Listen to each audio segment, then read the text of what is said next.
네, 안녕하십니까. 오늘은 12월 23일 금요일 12월 23일 전례입니다. 오늘 독서는 말라기서 3장, 말라기 예언서 3장. 내가 나의 심부름꾼을 보내리니 그가 나의 앞길을 미리 닦아 놓으리라. 그날이 오기 전에 내가 엘리야를 보내리라. 말라기서 3장입니다. 오늘 시편은 시편 25편. 시편 25편. 주님, 당신의 길을 알려주시고 당신의 진리로 저를 이끌어 주십시오. 토라에 관한 토라 시편입니다. 복음은 루카복음 1장 57절이야. 엘리사벳이 세례요한을 낳는 그런 내용입니다. 자, 성경 본문 보시겠습니다. 자, 오늘 독서는 말라기서 3장입니다. 말라기서 3장. 말라기서는 짧죠, 그죠? 말라기 예언자가 어디쯤 있는가 볼까요? 자, 작가 예언자, 저술 예언자를 보시면 됩니다. 예언자 중에 예언자는 엘리야죠, 그죠? 엘리사,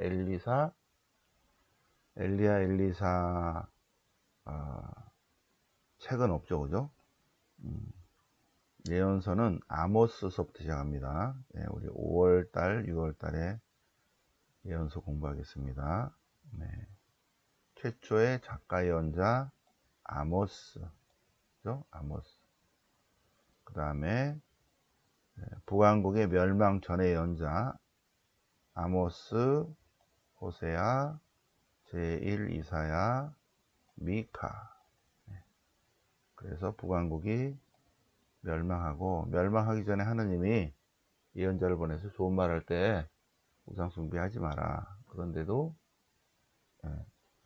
말을 안 들어서 북왕국이 멸망했습니다. 북왕국을 멸망시킨 아시리아는 니네 망할 거야 하고 나훔 예언자가 예언했습니다. 나훔, 스바냐, 그 다음에 예레미야, 하박국, 에제키엘 예언자가 그 597년에 여호야킨하고 같이 바빌론으로 끌려갑니다. 바빌론에서 593년부터 예언해요. 멸망을. 그리고 멸망한 다음에도 에제키엘이 예언합니다. 에제키엘은 593년부터 예언하지만 멸망 후까지 예언합니다. 에제키엘. 그 다음에 오바드야, 그 다음에 제2 이사야. 그래서 에제키엘까지 나훔, 스바냐, 예레미야, 하박국, 에제키엘까지가 남유다 멸망 전의 예언자고, 유배 중의 예언자는 오바드야, 주로 제2 이사예요. 제2 이사야. 그 다음에 538년 다시 이스라엘로 귀환합니다. 귀환해서 귀환 후 예언자는 제3 이사야서예요. 제3 이사야 예언자.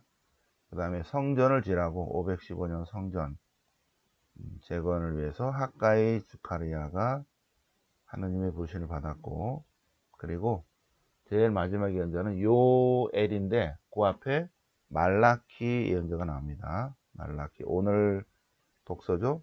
말라키, 요엘로 끝나요. 예언서는 요엘로 끝난 다음에 더 이상 예언자가 안 나타나고 예언문학이 여기서 끝나고 그 다음에 묵시문학으로 넘어갑니다. 그래서 예언문학의 제일 마지막 예언자는 요엘. 그리고 물론 성경책에는 말라키가 맨 마지막에 있지만 말라키 예언자는 마이너스 450년경의 예언자입니다. 오늘 복음 독서를 보면 말라키서 3장을 보면 이제 말라키 예언자를 통한 주님의 말씀, 이제 곧 내 신부름꾼을 보내리니, 사자, 신부름꾼을 보내리니, 그가 내 앞길을 미리 닦아 놓으리라. 자, 보라. 주님께서 성전으로 오시는데, 이제 앞길을 닦으러 그가 온다. 그가 나타날 때 누가 버틸 수 있겠는가? 네. 그분이 오시는 날, 네. 그분이 오시는 날, 누가 견디어내랴. 그는 재련사에 불같고 염색공의 잿물 같으리라. 그는 은 재련사와 정련사처럼 앉아 레위 자손들을 깨끗이 하고 그들을 정화시켜서 주님께 의로운 제물을 바치게 하리라. 자, 그리고 보라, 주님의 날이 오기 전에 선지자를 먼저 보내리라. 엘리야를 먼저 보내리라. 그러면 그는 부모의 마음을 자녀들에게 돌리고 자녀들의 마음을 부모에게 돌리고 모든 사람이 주님을 찾는 준비를 시키러 오리라. 그날이 오기 전에 새로운 시대를 향하여. 자, 여기서 올바른 11조와 예물봉헌을 좀 보시겠습니다. 개신교 목사님들이 가장 좋아하는 구약성경 내용 말라기서 3장입니다. 말라기서 3장. 그래서 이 근거로 11조에 관한 얘기를 하죠. 상대적으로 신부님들은 이거를 잘 이용을 하지 않죠. 자, 보세요. 사람이 하느님을 약탈해. 그런데도 너희가 나를 약탈하면서 주님을 약탈하면서 저희가 언제 하느님을 약탈합니까? 라고 말한다. 11조와 예물이 아니냐.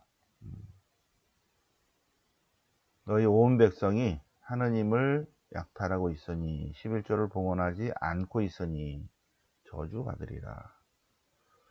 너희는 10분의 1을 모두 창고에 들어놓아라. 하느님의 창고에 들어놓아라.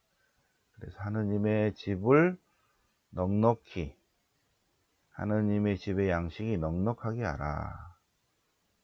그러고 나서 내가 너희들을 어떻게 하는지 한번 보라. 내가 하늘의 창문을 열고 너희에게 복을 내주는지 아는지 보라. 이거예요.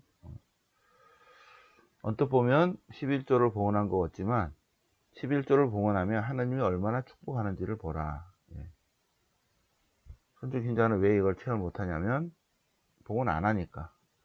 개신교 신자는 왜 이거를 체험하느냐면 다 11조를 봉헌하니까. 그죠? 11조를 봉헌하고 나면 하나님이 더 큰 복을 내리신다. 수입의 10분의 1입니다. 수입의 10분의 1. 당시에는 불안정한 왕정에서 국가에 내는 세금 같은 그런 였을 거라고 합니다. 근데 이제 교회 11조 내는 거가 조금 거시기 하죠. 11조에 관한 얘기, 봉헌에 관한 얘기입니다. 봉헌은 원래 하느님의 것을 하느님께로 다시 되돌려 드리는 행위예요. 우리가 받은 모든 것은 하나님으로부터 받은 것입니다. 그래서 다시 하나님께 돌려드리는 겁니다. 하나님이 다 돌려달라는 게 아니라 10분의 1만 봉헌하라. 그러면 다 봉헌하는 걸로 하겠다. 근데 그것도 안 하고 있죠. 그죠? 봉헌에 관한 얘기입니다. 봉헌, 예물, 봉헌. 봉헌은 원래 하나님의 거예요. 우리 게 아니라. 원래 하나님의 것을 하나님께로 돌려드리는 행위. 봉헌, 예물, 봉헌. 우리 좀 지난주에 봉헌식을 했습니다. 봉헌. 원래 하나님의 것을 하나님께로 되돌려드리는 행위. 봉헌입니다. 자, 시편 25편은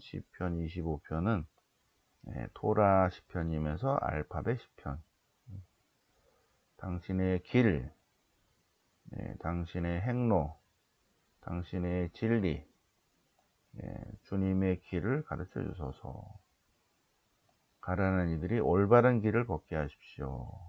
당신의 길을, 당신께로 가는 길을, 토라라기보다는 주님께로 나가는 길이네요. 그죠? 당신 계약과 규범 지킨 이들에게 길을, 그가 선택할 길을 가르쳐 주셔서. 토라면 계약과 규범인데, 토라가 아니라 길, 주님께로 나아가는 길, 진리, 길, 선택할 길입니다. 자, 주님만을 믿는 의인의 기도. 당신께로 나아가는 올바른 길을, 진리를 걷게 하시고 그 길을 가르쳐 주십시오. 당신의 도를 배우게 하소서.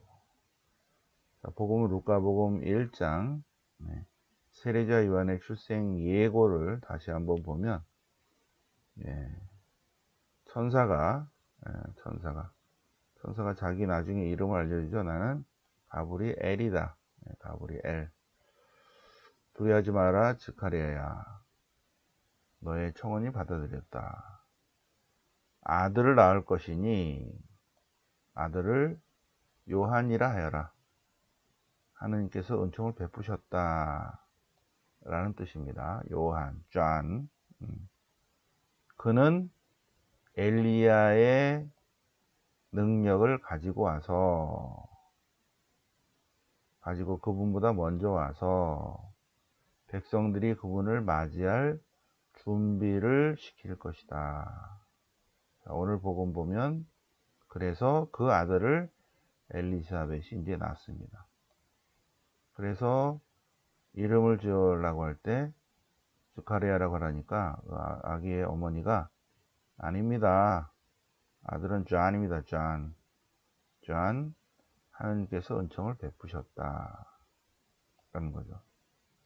그러니까 아니, 당신의 집안에 그런 이름을 가진 사람이 없는데, 아버지한테 물어볼까?